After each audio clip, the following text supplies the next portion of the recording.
Hai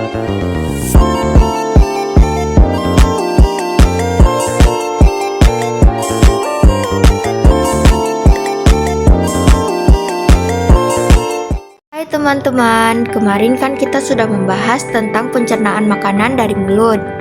Setelah dari mulut, makanan kita menuju kerongkongan.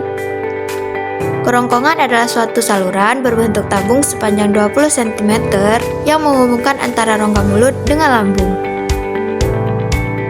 Di dalam kerongkongan terjadi gerakan peristaltik, yaitu gerakan meremas-remas yang dilakukan oleh dinding kerongkongan untuk membuat makanan terdorong masuk ke dalam lambung.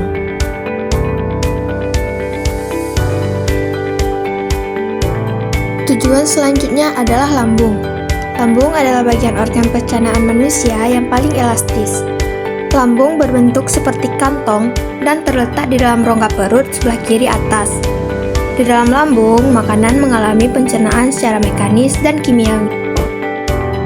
Pencernaan mekanis dilakukan oleh dinding atau otot-otot lambung yang meremas dan mengaduk makanan. Pencernaan kimiawi dilakukan oleh getah lambung yang dihasilkan oleh kelenjar getah lambung.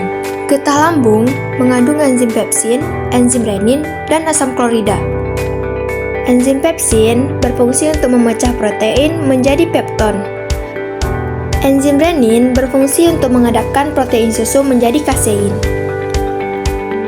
Asam klorida atau HCl berfungsi untuk mengasamkan makanan dan membunuh kuman yang masuk bersama makanan.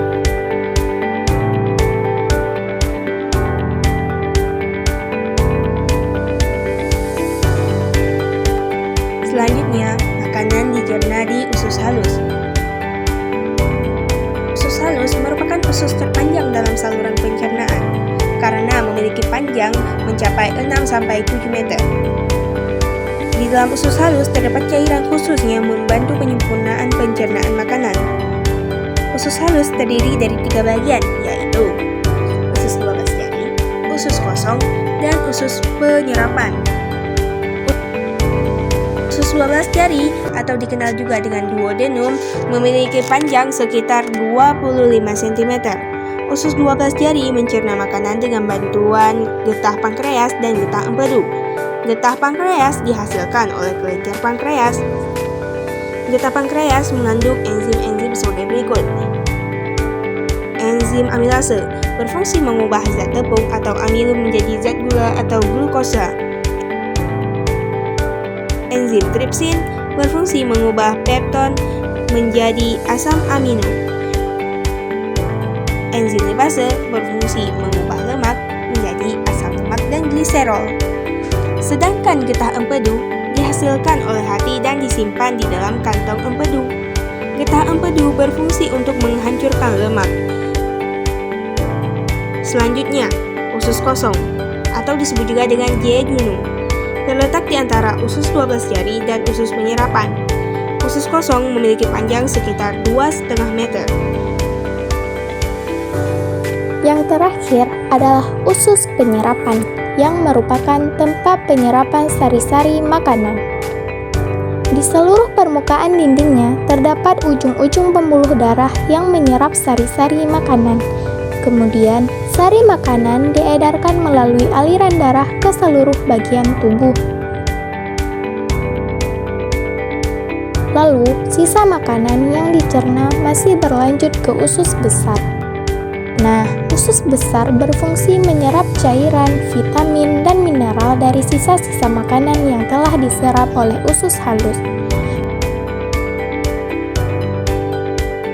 Pada usus besar terdapat bakteri yang berguna untuk tubuh yang bernama E. coli, yang berfungsi untuk membantu proses pembentukan sisa makanan.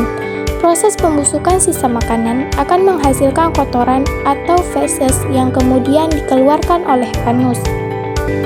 Organ terakhir yang bernama rektum adalah ujung muara dari usus besar, yang berfungsi sebagai tempat penyimpanan feses sementara. Ketika rektum terisi penuh dengan feses, maka saraf akan mengirim respon ke otak yang menimbulkan rasa ingin membuang air besar. Anus adalah lubang di bagian bawah pantat yang berfungsi sebagai tempat keluarnya feses dari dalam tubuh.